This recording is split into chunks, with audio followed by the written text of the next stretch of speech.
en la oscuridad, en el naufragio y sin destino. Andas buscando una palabra de iluminación. Esta palabra te dará luz en medio de la oscuridad. El Ministerio de la Enseñanza y la Evangelización, Jesús Soberano Señor, presentan su programa Palabra de Iluminación con el maestro José Briceño. Ok, esta es nuestra clase número 6 acerca de lo que es la sanidad en Cristo Jesús. Estamos tocando el tópico Dios no es causante de la enfermedad. Ya hablamos de lo que es un sistema y estamos dando razones por las cuales Dios no es causante de la enfermedad. Hablamos de principios éticos y morales. Explicamos qué son principios éticos y morales. Hablamos de principios bíblicos espirituales. Eso ya lo desarrollamos. Como principio, Dios estableció juramento sobre su palabra. Explicamos lo que es el juramento, lo que es la palabra, porque por dos cosas inmutables es imposible que Dios mienta. Esto es por su palabra y por el juramento. Explicamos lo serio que es un juramento entre las culturas hebreas. Un juramento era muy, muy serio. Cuando se hacía un juramento tenía unas confrontaciones y unos compromisos muy grandes. Hoy nos toca hablar acerca de lo que es el pacto de regeneración como principio. Oiga, pacto de regeneración como principio. Esto poco se ha oído decir o enseñar o expresar o predicar o desarrollar en nuestras congregaciones, en nuestras iglesias.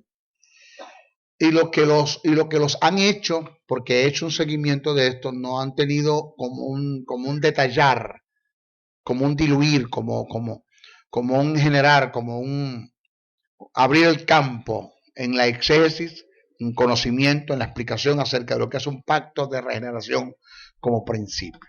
Escuche esto. Esta es una de las causas por la cual Dios no causa la enfermedad. Si Dios es el causante de la enfermedad en la iglesia, entonces esto se va a tierra. Todo lo que vamos a expresar en cuanto a pacto de regeneración, esto se va a tierra.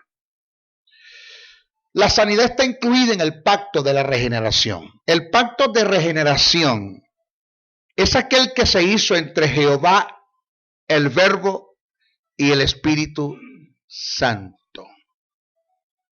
Ya un momentito, maestro. Yo quiero que me aclare un poquito. Présteme muchísima atención que me voy a meter en una de cristología para que usted me agarre. Para que usted pueda tener un conocimiento preciso y conciso del asunto. Maestro, me llama la atención que usted habló o que usted expresó, acaba de expresar que el pacto de regeneración es aquel que se hizo entre Jehová, el Verbo y el Espíritu Santo. ¿Por qué no me habló en cuanto a Jehová me habló del Padre y en cuanto al Verbo me habló del Hijo? Porque es que no existía el Hijo y no existía el Padre. Oiga esto, no existía el Hijo y no existía el Padre. No había el rol de Padre porque no había un Hijo. Porque el Hijo nace en la figura de Jesús cuando el Verbo se hace carne. No estaba el Hijo, estaba el Verbo. Maestro, pero ya va, es que Jesús no es preexistente. La Biblia en ninguna parte presenta la preexistencia de Jesús. Cuando Pablo te habla de la preexistencia de Jesús, pues usted tiene que entender que el pensamiento de Pablo está centrado en el Verbo, no en Jesús. Porque si nosotros partimos que todo lo que es carne, hueso y sangre tiene un principio, entonces Jesús cabe o cubre y entra entre esos principios. Porque la Biblia dice que el Verbo se hizo carne y habitó entre nosotros. Y si el Verbo se hizo carne, quiere decir que la carne no estaba en el Verbo, que fue el que se hizo carne. se dio lo que se llama una unión hipostática, la unión de dos naturalezas donde pasan a ser una. Cuando el verbo se hace carne es cuando nace la figura del Theanthropos, que es el Dios hombre. El Dios hombre, donde hay una unidad hipostática, donde el verbo y la carne, el verbo se hizo carne, donde el verbo y la carne nunca más se pueden separar. Es indisoluble, jamás se puede separar. Hay tres términos que usted debe conocer bien. Que uno es eternidad, otro es sempiternidad y otro es temporalidad. La eternidad se le da a quien no tiene principios y no tiene fin. Esto es Dios. Este es el Verbo. Este es el Espíritu Santo. La sempiternidad se le da a quien tiene principios pero no tiene fin. En el caso de los ángeles, hombres, el hombre como creación de Dios, los ángeles como creación de Dios, entre ellos está Jesús, porque es un hombre de carne y hueso. Entonces, a Jesús se le atribuye la sempiternidad, donde él tiene principios, pero que no tendrá fin.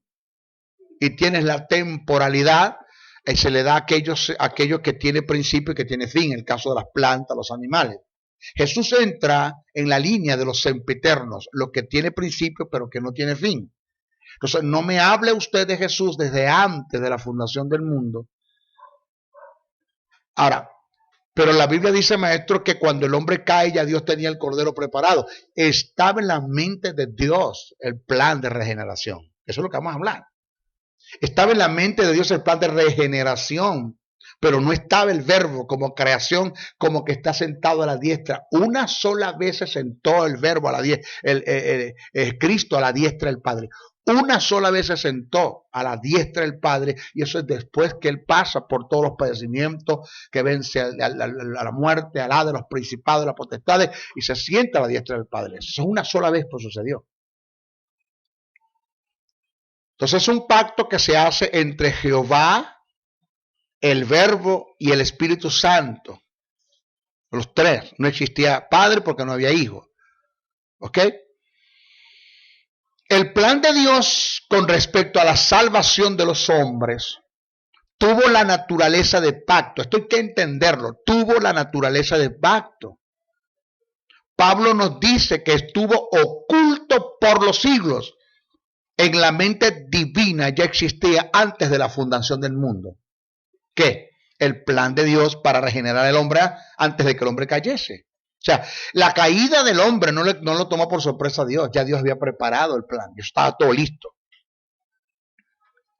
Cristo, en lo personal, tú estando en la tierra, habla de promesas hechas antes de su venida.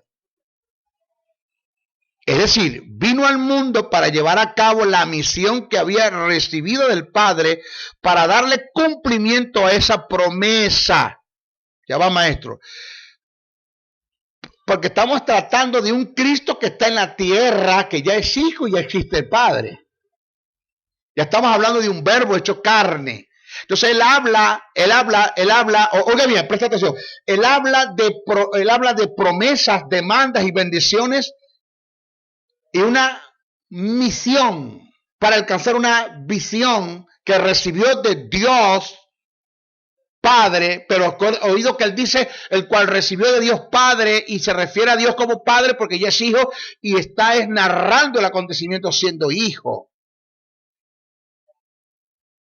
Pero no lo vea desde el punto de que Jesús recibió eso del cielo, de Dios Padre, porque no existe el Padre. Cuando dice que recibió, cuando Jesús expresa que recibió la misión, la visión, la provisión, el legado, recibió las directrices de Dios Padre, véalo desde el punto narrativo, donde Jesús se lo está diciendo, ya es siendo hijo. Se refiere a Jehová como Padre, porque ya lo está hablando, expresando en la condición de hijos. No está hablando de la condición de verbo. Esto lo digo porque usted acaba de decir arriba, maestro, que no existía el Padre, y como dice ahora que Cristo recibió la misión del Padre antes de venir a la tierra. Porque cuando Jesús está hablando allí, está hablando con la condición de hijo. Ya es un hijo y se refiere a Jehová como Padre. el paralelismo que se hace entre Adán y Cristo es asimismo prueba de lo que estamos tratando. Como Adán fue cabeza y representante de su posteridad, así Cristo es cabeza y representante de su pueblo. Y como Dios entró en pacto con Adán, de igual forma entró en pacto con Cristo. Esto es expuesto en Romanos. Esto aparece en Romanos 5, 12, 21. Como la idea fundamental de todos los tratos de Dios con los hombres. Cito el texto que acabamos de nombrar. Por tanto, como el pecado entró en el mundo por un hombre, esto lo escribe Pablo, ya recibido de Dios por inspiración del Espíritu, lo escribe, lo asenta como revelación. Nos falta a nosotros ahora entender esto como iluminación. Por tanto, como el pecado entró en el mundo por un hombre y por el pecado la muerte, así la muerte pasó a todos los hombres por cuanto todos pecaron, pues antes de la ley había pecado en el mundo. Pero donde no hay ley no se inculpa de pecado. No obstante, reinó la muerte desde Adán hasta Moisés, aun en los que no pecaron, a la manera de la transgresión de Adán, el cual es figura de lo que había de venir. ¿En lo cual es figura de qué? De lo que había de venir. Estaba refiriéndose al verbo hecho carne, a Jesús, el teantropos. Pero el don no fue como la transgresión, porque si por la transgresión de aquel uno murió los muchos, abundaron mucho más para los muchos la gracia y el don de Dios por la gracia de un hombre, Jesucristo, y con el don no sucede como en el caso de aquel uno que pecó, porque ciertamente el juicio vino a causa de un solo pecado para condenación, pero el don vino a causa de muchas transgresiones para justificación. Pues si por la transgresión de uno solo reinó la muerte, mucho más reinará en vida por uno solo, Jesucristo, los que reciben la abundancia de la gracia y el don de la justicia.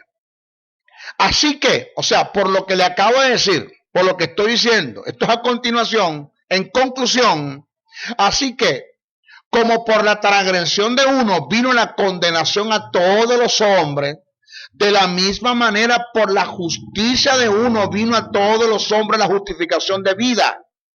Porque así como por la desobediencia de un hombre los muchos fueron constituidos pecadores, así también por la obediencia de uno los muchos serán constituidos justos. Pero la ley se introdujo para que el pecado abundase, mas cuando el pecado abundó, sobreabundó la gracia, para que así como el pecado reinó para muerte, así también la gracia reine por la justicia para vida eterna mediante Jesucristo Señor nuestro. Cuando una persona, escuche, cuando una persona asigna una obra estipulada a otros con la promesa de una recompensa en base del cumplimiento de aquella obra, hay un pacto. Nada puede ser más claro, pues todo esto es así en relación con el Padre, el Hijo. El Padre le encomienda al Hijo una obra. Ya eso, ¿por qué dice el Padre le encomienda al Hijo una obra? Porque quien está escribiendo es Pablo. Y ya Pablo está viendo al Padre como al Padre y al Hijo como al Hijo, porque ya le está ya le está hablando después que el Verbo se hizo carne. Se ha oído que Pablo no está hablando en la eternidad. Pablo esto no lo escribe en el estado de la eternidad. Pablo lo está escribiendo ya después que todas las cosas suceden, y Pablo está viendo a Jehová como Padre y al Verbo como Hijo. Ya está en la mentalidad eso de Pablo. Por eso Pablo escribe de esa forma. ¿Ok? Entonces fíjese, nada puede ser más claro, puesto todo esto es así en relación con el Padre y el Hijo. El Padre le encomienda al Hijo una obra. Lo envió al mundo para que lo llevara a cabo y le prometió una gran recompensa. Cuando la obra quedara cumplida, pues él recibiría esa recompensa. Esta es la constante descripción de las Escrituras. Por ello tenemos la parte esencial de un pacto, como son. ¿Cuáles son las partes esenciales de un pacto? Son, 1, la promesa, 2, la condición y 3, los pactantes. Hay pactantes, hay condición, hay promesa. Esto es un pacto. Y esto fue lo que se dio cuando el Padre, cuando Jehová Dios sienta al Verbo. Porque Jehová pregunta a quién enviaré y quién irá por nosotros. El Verbo responde: envíame aquí, Señor, envíame a mí. El Verbo es el que responde. Pero el Verbo, para venir a la tierra, se le dieron condiciones. El Verbo, para venir a la tierra, se le dieron condiciones, las cuales él tiene que cumplir como Teantropos, haciéndose hombre. Condiciones que si cumple, entonces obtendrá unas promesas. Ya tenemos la condición, tenemos la promesa y tenemos los pactantes, que ¿quiénes son? El Verbo y Jehová. Y el Espíritu Santo está haciendo recopilación, registro de las cosas que se están exponiendo en el cielo. Esto es Jehová dándole condiciones al Verbo. Porque no fue que el Verbo lo empujaron y vino y se hizo hombre. No, Jehová sienta al Verbo. En el sentido de sentarse para que puedan agarrar de posición, de ubicarse, de hablar los dos. Que esto no fue un invento de loquitos en el cielo. Donde Jehová le dice al Verbo: mira, el problema es que tú estás viendo las cosas como verbo, pero cuando te hagas carne, que te hagas hombre, que vas a estar dentro del cuerpo de un ser humano, de un hombre, vas a estar limitado a muchas cosas. Entonces yo quiero darte esas condiciones para cuando vayas allá y estés en el cuerpo de ese hombre que se va a llamar Jesús, no me vayas a decir después: me voy a mandar un mensaje con un ángel, voy a estar orando en Getsemaní, reventándote allá diciéndome: pero eso tú me lo dijiste. ¿Tú no hablaste de esto? Ahora debemos entender la regeneración del hombre considerada como un pacto. El pacto de la regeneración en el cual entraron las personas de la deidad en la eternidad antes de ser establecido el tiempo, y en el cual cada uno asumió esa parte del gran plan de regeneración. Maestro, perdóneme. Yo quiero hacer una pregunta, pero usted me puede poner un pause allí una preguntita. ¿Qué es regeneración? Porque usted me viene hablando de regeneración. ¿Por qué regeneración? Bueno, acuérdense que en la cruz del Calvario se dieron 3 incidentes que fueron redención, remisión y propiciación. Tendría que hablarte de qué es redención, los tipos de redención: agoraxos y lutro. Redención, que es remisión, y que es propiciación. Y estos 3 incidentes trajeron como producto la regeneración. ¿Ya? Por eso es que yo estoy hablando de una forma tan libre, porque estoy en medio o al frente de mis estudiantes que ya saben lo que es redención, remisión y propiciación, que ya saben lo que se dio en la cruz del Calvario, que ya saben que estos 3 incidentes trajeron como resultado la regeneración, y que regeneración es un término compuesto que significa volverte el género original en la que tú estabas antes de caer en Adán. Eso es regeneración. Volver a hacer las cosas nuevas. El que cree en Cristo es nueva criatura, y las cosas habían pasado, todas son hechas nuevas. Eso es regeneración. Por eso es que estoy estando libre, estoy dándole cursos, porque ya lo que tengo aquí al frente son mis estudiantes. Estamos desde Venezuela, Barquisimeto, en una de las escuelas de formación y capacitación teológica Jesús Soberano Señor. Por eso estoy hablando tan libre. Disculpe, perdone los que me están viendo. Haga un seguimiento a lo que es la fuerza de la justicia, un seminario que también está en el internet o en YouTube. Pero regeneración es el acto de volverte al género original en lo que tú estabas antes de caer en Adán. Eso es regeneración. Volverte de nuevo. Volverte a generación 2 veces. El generar, el volverte a llevarte al estado de Adán antes de caer. Entonces debemos entender que la regeneración del hombre es considerada como un pacto. El pacto de la regeneración en el cual entraron las personas de la deidad en la eternidad antes de ser establecido el tiempo, en el cual cada uno asumió esta parte del gran plan de regeneración, la cual es su porción presente como se revela en la palabra de Dios. Esto está en la Biblia, esto está en la palabra. En este pacto, en su prognosis, en su prognosis. ¿Qué es prognosis, maestro? El eterno conocimiento de Dios. Prognosis es el eterno conocimiento de Dios.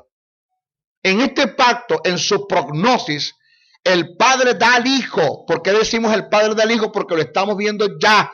Ya cuando el pacto se dio, estamos en este punto, estamos en este tiempo, no estamos hablando en el tiempo de la eternidad. El Padre da al Hijo y el Hijo se da a sí mismo sin manchas al Padre como un sacrificio eficaz, y el Espíritu Santo administra y autoriza la ejecución de este pacto en todas sus partes. Fíjese esto. Esto lo declaran los apóstoles Pablo y Pedro en sus respectivas cartas, y también lo describe el escritor de la carta a los hebreos. Vamos a leer un poquitito esto. Pablo, siervo de Dios, apóstol de Jesucristo. Oiga esto. ¿Pablo qué? Siervo de Dios. Abro un paréntesis para los que se creen apóstoles y no quieren que lo llamen siervo. Un hermanito acá en Venezuela lo saludé, es para siervo. No me llame siervo, yo soy apóstol. Se le subió el ministerio en la cabeza, si es que tiene ministerio. Se le subió. Hizo de esto una etiqueta ministerial, porque Pablo dice que primero es siervo antes de ser apóstol. Pablo está ubicado. No sé, la gente se desubica por allí. Eso es otra cosita, eso no tiene que ver con el tema. Ok, aprovecho de enseñar. A ver. Estas son unas cosas serias, no me van a predicar. Pablo, siervo de Dios, wow, y apóstol de Jesucristo, conforme a la fe de los escogidos de Dios, y el conocimiento de la verdad que es según la piedad, en la esperanza de la vida eterna, la cual Dios, que no miente, prometió desde antes del principio de los siglos, y a su debido tiempo manifestó su palabra por medio de la predicación que me fue encomendada por mandato de Dios nuestro Salvador. Tito 1:2 dice esto. ¿Ok? Primera carta que escribe Pedro, en su capítulo 1, del verso 10 al 12, dice: los profetas que profetizaron de la gracia destinada a vosotros. Oiga, los profetas que profetizaron de la gracia destinada a vosotros. Los profetas que profetizaron de la gracia destinada a vosotros. Los profetas que profetizaron de la gracia destinada a vosotros. Los profetas que profetizaron de la gracia destinada a vosotros. Maestro, ya va, pero ¿por qué se pegó allí? Dos cosas quiero enseñarle. Estoy enseñando por el Espíritu. Dos cosas quiero enseñarle. Todo lo que Jehová le dijo al Verbo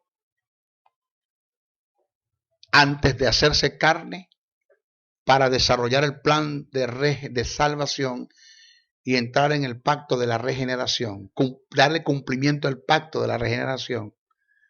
Todo lo que Jehová le dijo al Verbo, el Espíritu Santo fue tomando nota de todo eso.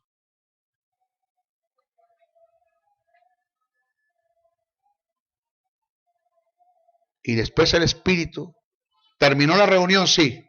El Espíritu se encargó de colocar en los llamados profetas, Isaías, Jeremías, Oseas, Moisés, todos los profetas del Antiguo Testamento, el Espíritu Santo se encargó de colocar en ellos segmentos de lo que se dijo en la reunión. Es lo que quiere decir aquí. Pablo, siervo es lo que quiere decir aquí. Los profetas que profetizaron de la gracia destinada a vosotros. Antiguo Testamento. Está hablando del Antiguo Testamento. Aquí que está escribiendo Pablo. Aquí que está escribiendo Pedro. Por eso Pedro dijo, edificaos sobre el fundamento de los apóstoles y los profetas. Por eso que cuando dice estamos en tiempo profético y apostólico, ¿sabe qué significa eso? Tiempo profético y apostólico es cuando una iglesia se mueve en la iluminación de la revelación, de la inspiración que ellos tuvieron del Espíritu Santo, de los que los profetas dijeron y ellos escribieron. Entonces, cuando una iglesia tiene el conocimiento y se les ha iluminado lo que los apóstoles escribieron, de lo que los profetas dijeron y de lo que ellos recibieron por el Espíritu para complementar lo que los profetas dijeron. Una iglesia tiene esa mentalidad, entonces tenemos una iglesia profética y apostólica. Que tiempos proféticos y apostólicos no tienen que ver con la proliferación de apóstoles y profetas. Jamás. Entonces dice, fundamentense, edifiquen sus vidas en el pensamiento de lo que los profetas dijeron y los apóstoles corroboraron y escribieron y añadieron a eso, siendo la principal piedra del ángulo, o sea, el tema principal de lo que los profetas dijeron. ¿Quién es? Jesucristo. En eso tienen que fundamentarse ustedes. Eso es lo primero que quiero enseñar en relación a esto. Lo otro, ¡ping!, se le prende el bombillo. Ah, claro, claro. Por eso Jesús dijo que la profecía y los profetas llegaron hasta Juan. Eso quiere decir que no hay profeta para este tiempo. No, eso no fue lo que Jesús quiso decir. Lo que Jesús quiso decir fue el último profeta en la ley que profetizaría acerca del Mesías se llama Juan, porque el Mesías está entre ustedes. Alguien tiene que profetizar de mí ya. Eso fue lo que Jesús quiso decir. Pero no está negando el oficio del profeta. Existen profetas en este tiempo. Y existen apóstoles. O sea, yo no tengo problema con el apostolado.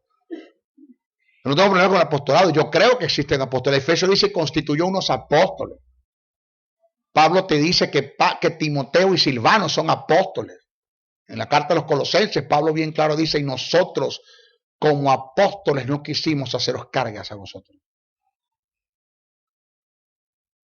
Y la tercera prueba de que si hay apóstol para este tiempo, no tanto como los hay ahora, pero sí los hay. Son escasos, son escasos los hombres llamados a ser apóstoles, porque eso tiene una serie de verdades intrínsecas allí. Pero la otra prueba de que sí existe apóstoles es que las escrituras te hablan de falsos apóstoles. Y si hay falsos apóstoles, hay apóstoles que son verdaderos. Porque para que te vaya a llamar de falsos apóstoles, si necesitas unos apóstoles, ni pelota le paro a eso. Y si te habla de falsos maestros, porque hay maestros verdaderos. Y si te hablo de falsos pastores, porque hay pastores verdaderos. Si te hablo de un billete falso, porque hay billetes buenos. ¿Aló?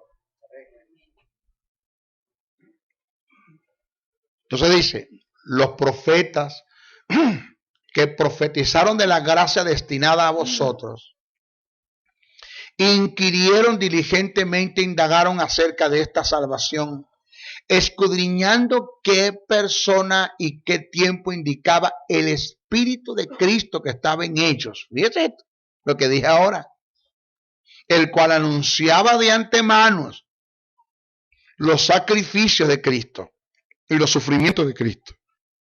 Los anunciaba ¿quién? El Espíritu Santo. ¿A través de quién? De los profetas. Y la gloria que vendría tras ellos. A estos se les reveló. ¿Se les qué? Se les reveló que no para sí mismo, sino para nosotros administraba las cosas que ahora os son anunciadas por los que os han predicado el Evangelio por el Espíritu Santo enviado del cielo. Cosas en las cuales anhelan mirar, presenciar, vivir, caminar los ángeles. Se reunió el Verbo, se reunió el Padre. En la reunión lo que se dijo, el Espíritu Santo hizo nota. Después que terminó la reunión, el Espíritu Santo se encargó de colocar a los profetas lo que se dijo acerca del plan de la regeneración, del pacto de regeneración.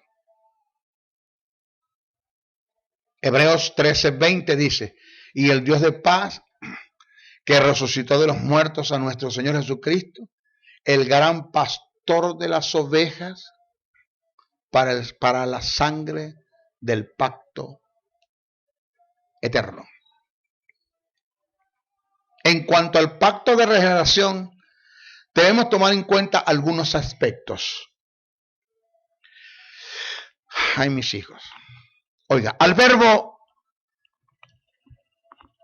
nadie lo obligó a entrar en el pacto, él se ofreció. Esto métaselo en el espíritu. Al verbo nadie lo obligó a entrar en el pacto. Él se ofreció.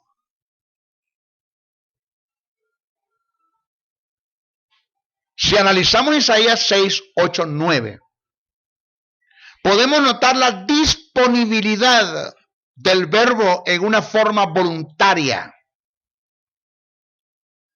Y digo el verbo porque se cree que en Isaías 6:8 se cumple una ley de doble referencia, la cual indica que no solo se está tratando en un aspecto personal del profeta Isaías, sino también se hace referencia al verbo en cuanto a la gran comisión.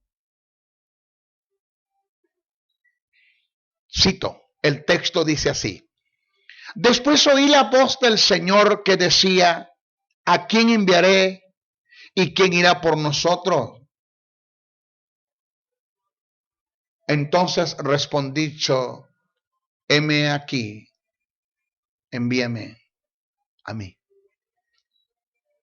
Heme aquí, envíame a mí. Podemos observar según el término anda, el cual está en el comienzo del verso 9 y lo registrado en el verso 8, descrito anteriormente, que la divina comisión no es un mandamiento, sino la aceptación de un voluntario. El verdadero llamamiento es el clamor de un corazón que ha escuchado el mensaje celestial y anhela salir a proclamar al mundo el amor de Dios. Ay. En el verso 6, en Isaías 6, verso 1 al 8, se descubre la visión salvadora del conjunto de la deidad. Dios clama, ¿a quién enviaré y quién irá por nosotros? Responde el verbo, heme aquí, Señor, envíame a mí. En Filipenses, Pablo presenta la disponibilidad del verbo. Ay mamá, me estoy metiendo en cristología de alta crítica, pero tengo que hacerlo así. No puedo dejar de hablar de Cristo en cuanto a cristología para desarrollar lo que es el pacto de regeneración. Si usted analiza bien, Pablo en la carta a los Filipenses presenta la humillación del verbo y presenta la humillación de Jesús. Dos humillaciones hay allí. Lo que pasa es que nosotros los cristianos leemos Biblia, nosotros no estudiamos la Biblia. En Filipenses, Pablo presenta la disponibilidad del verbo en humillarse para hacerse carne y manifestarse en la persona de Jesús. O sea, si el verbo no se humilla, no nace la persona de Jesús. Pero si Jesús no se humilla, se pierde la humillación del verbo. O sea, esto no se lo olvide. La humillación del verbo descrita o escrita y revelada, iluminada en Filipenses, se conoce como la humillación de Dios en el verbo. Usted está allí sentadito, usted es salvo, usted tiene justicia, usted tiene vida eterna, usted va para el cielo, usted va a estar en la eternidad, usted tiene unos beneficios por el pacto de regeneración, producto de que aquí quien se humilló primero fue Dios. Aquí quien se humilló primero fue Dios. ¿Quién es usted para humillarse?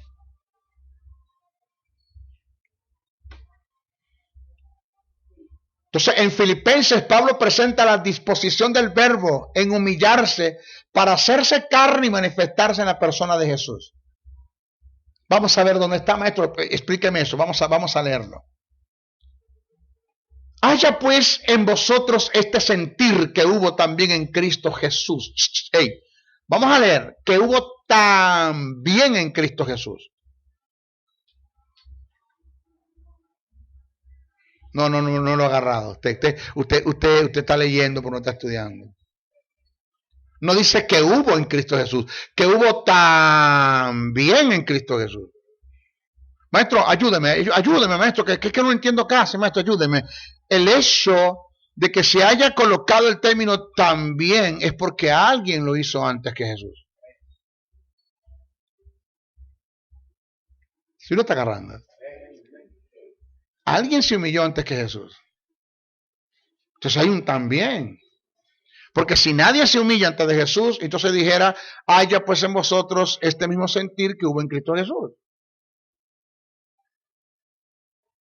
Entonces dice, haya pues en vosotros este sentir que hubo también. Ahora, escúcheme bien lo que le voy a decir. Si el término también estuviese antes de vosotros, fíjense lo que es la gramática. Si el término también estuviese antes de vosotros, si dijese, haya pues también en vosotros ese sentir que hubo también en Cristo Jesús, entonces está diciendo que en nosotros debe haber el sentir que hubo en Jesús. Entonces no se está refiriendo a alguien que estuvo antes de Jesús, sino se está refiriendo a alguien que está después de Jesús. Entonces el también está antes de vosotros, quiere decir que el también es relacionado a nosotros, diciéndonos que nos humillemos como se humilló Jesús. Pero el también está después de vosotros y antes de Cristo, indicando entonces que no se está refiriendo a nosotros, sino se está refiriendo en lo general, se está refiriendo a que Jesús se humilló como alguien se humilló antes que él, el cual nosotros tenemos que hacerlo también.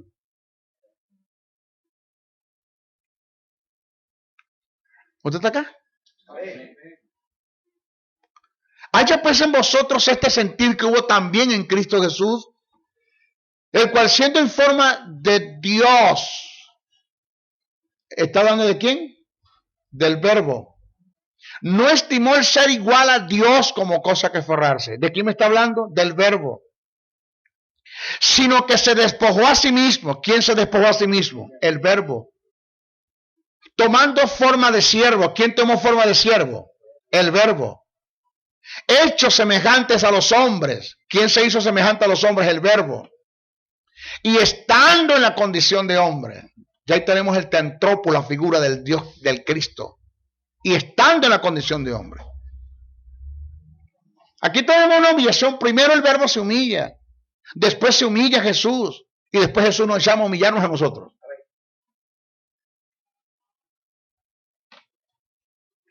Según los escritos de Juan, Jesús vino por nuestra regeneración en una forma voluntaria. El Verbo y Jesús vinieron por nuestra regeneración en una forma voluntaria.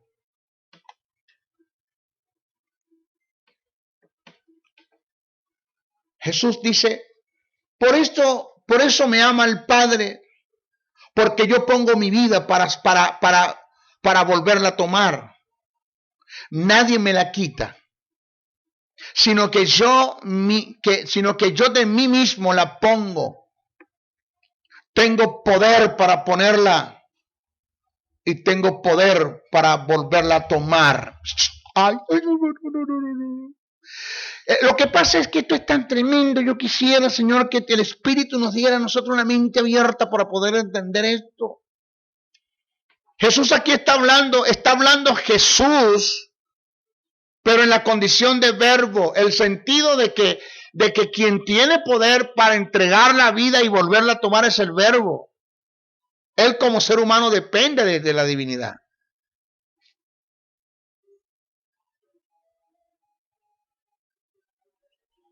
Se lo voy a explicar bien. No importa que tratemos mucho tiempecito acá. Por eso me ama el Padre, porque yo pongo mi vida para volverla a tomar. Nadie me la quita, sino que yo de mí mismo la pongo. Tengo poder para ponerla y tengo poder para volverla a tomar. Este fue el mandamiento que recibí del Padre. Morir, padecer. Pero ¿quién fue el que resucitó a Jesús de los muertos? Vamos, ayúdenme a predicar. ¿Quién fue el que resucitó a Jesús de los muertos? El Espíritu Santo. Jesús no se pudo resucitar él solo, pero él dice que tiene poder para tomarla. O sea, yo no tengo problemas que como Verbo actuar y levantar el cuerpo, levantar el alma, el espíritu y el alma de Jesús de los muertos, porque soy Verbo y también lo puedo hacer. Pero no me toca a mí hacer eso. ¿Por qué? Porque cuando Jesús muere, que esta palabra tanatos, se separa el cuerpo del espíritu y el alma. El espíritu y el alma, que son inseparables, se va al lugar de tormento, a la parte más baja de la tierra. Jesús no fue a la parte baja, Jesús fue a la parte más baja, que es el lugar de tormento. La parte superior del Hades es el seno de Abraham. La parte inferior es el lugar de tormento. Jesús fue al lugar de tormento porque murió en pecado, no pecados que él haya hecho, sino que Dios puso el pecado sobre él. Murió enfermo, murió en maldición, murió en transgresiones. Punto. Dios puso sobre él el pecado. No fue que Jesús transgredió la ley, sino que Dios lo hizo pecado a él. Y va a la parte más baja de la tierra. ¿Quién? El espíritu y el alma, que es el ser del hombre. El hombre es un espíritu, tiene un alma y vive en un cuerpo. Su verdadero ser no es lo que yo estoy viendo acá, ni lo que estoy viendo acá. Su verdadero ser es su espíritu con el alma. ¿Aló? Pero ¿qué fue lo que se fue entonces al infierno, maestro? El espíritu y el alma de Jesús. Y el verbo se quedó en el cuerpo. Por eso es que el cuerpo no vio corrupción. ¿Usted está acá? Porque el cuerpo no podía salir, el verbo no podía salir de ese cuerpo, porque el verbo se hizo carne. Es una unión indisoluble, donde jamás el verbo puede salir de ese cuerpo. Tuvo el verbo que quedarse en el cuerpo de Jesús y preservó el cuerpo de Jesús por 3 días hasta que resucitase de nuevo. Diga ay, si no puede decir amén. Esto se llama cristología de alta crítica. Esto te lo presentan las escrituras. La interpretación tácita, sobreentendida. El verbo no podía levantar a Jesús entre los muertos. Estaba ocupando un lugar en el cuerpo. Quien levantó a Jesús entre los muertos, ¿quién fue? El Espíritu. Dios envió al Espíritu a levantarlo. Porque el Espíritu que estaba en Jesús, oiga bien, esto es duro, esto es neumatología. El Espíritu que estaba en Jesús, cuando Jesús fue a la cruz, cuando Dios colocó el pecado sobre Jesús, el estado de pecado sobre Jesús, el Espíritu Santo tuvo que salir del cuerpo de Jesús. Lo abandonó, no se quedó en el cuerpo. Sale del cuerpo. ¿Por qué me has abandonado? ¿Por qué no sale el verbo? Porque hay una unión indisoluble. No se puede separar nunca más. Es más, el verbo nunca más volverá a ser verbo. El verbo seguirá siendo y seguirá estando en la persona de Jesús.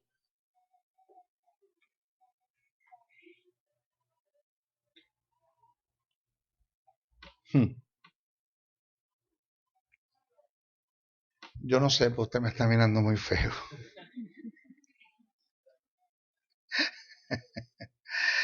Falsa doctrina. Al verbo se le dieron condiciones en el pacto antes de venir a la tierra en calidad de hombre. Estas condiciones que presentan las escrituras llevaron al verbo a un estado de humillación, lo que se conoce teológicamente como la humillación de Dios en el verbo. Por causa de la humillación del verbo nace la humillación de Jesús. Salmo 46, Salmo 40, versos 6 al 8 dice así: sacrificio y ofrenda no te agradaron. ¿Alguien me puede ayudar, por favor, de los que me están viendo a través del video por YouTube? ¿Alguien me puede ayudar de los que están aquí presentes? ¿Me pueden decir quién está hablando allí? Siga leyendo. Siga leyendo, siga leyendo, siga leyendo. Y usted va a deducir quién está hablando. Se le va a prender el bombillo. ¡Pincho! ¡Wow! Sacrificio y ofrenda no te agradaron. Has abierto mis oídos. Holocaustos y expiaciones no has demandado. Entonces dije, he aquí vengo, en el rollo del libro está escrito de mí. ¿Quién escribió esto de mí? Porque yo les dije, el Espíritu Santo escribe y le da a los profetas.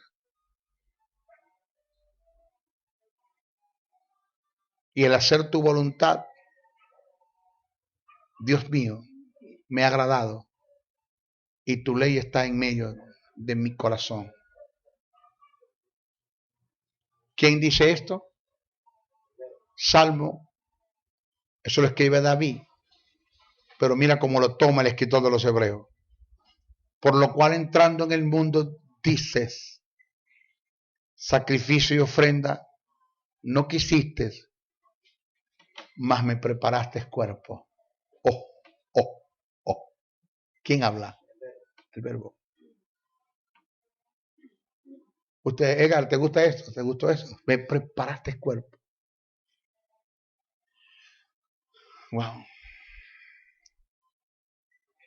Holocaustos y expiaciones por el pecado no te agradaron. Entonces dije, he aquí que vengo, oh Dios, para hacer tu voluntad, como en el rollo del libro está escrito de mí diciendo primero. Sacrificio y ofrenda y holocaustos y expiaciones por el pecado no quisiste, ni te agradaron, las cuales cosas son ofrendas según la ley. Y diciendo luego, he aquí que vengo, oh Dios, para hacer tu voluntad. Quita lo primero para establecer esto último. Todos los que son pactos que los hombres no pudieron cumplir, vamos a hacer un pacto los dos. Y en las condiciones, voy a la tierra, me hago hombre y te cumplo las condiciones. Y el nuevo pacto queda ratificado. Me das las promesas y las bendiciones del pacto. Y todo aquel que recibe el plan de salvación en lo que yo hice como hombre, recibirán las promesas y las bendiciones del pacto. ¡Ping! Se le prende el bombillo. Ya, lo agarré.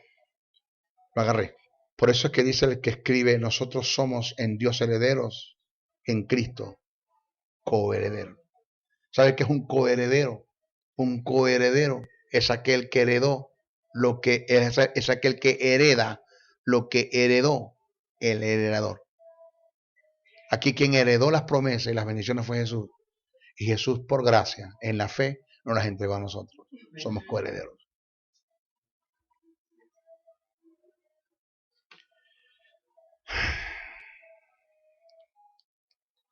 El estado de humillación del Verbo y de Jesús está revelado en varias partes de las Escrituras y de muchas formas, pero precisamente aparece en Filipenses 2, 5, 8. Leemos, citemos, vamos a citar.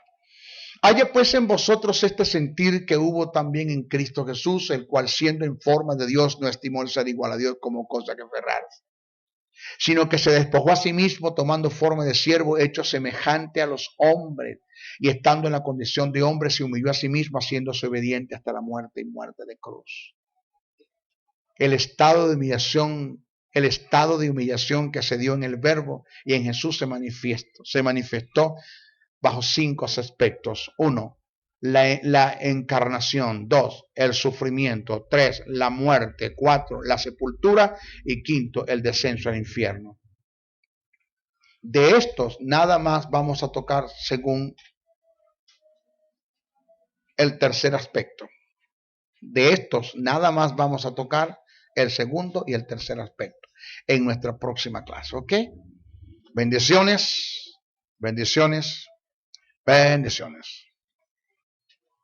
Si has sido bendecido a través del mensaje transmitido en este programa, comunícate por los teléfonos 0058-416-860-7602, 0058-414-9992 o al 0058-261-737-3387. Escríbenos a los correos electrónicos josebriceno77@hotmail.com, Jesús Soberano 77 @hotmail.com. Y si deseas seguir disfrutando de estos mensajes, ingresa a nuestro portal web maestrojosebriceno.blogspot.com. suscríbete a nuestro canal en YouTube o visítanos en Facebook.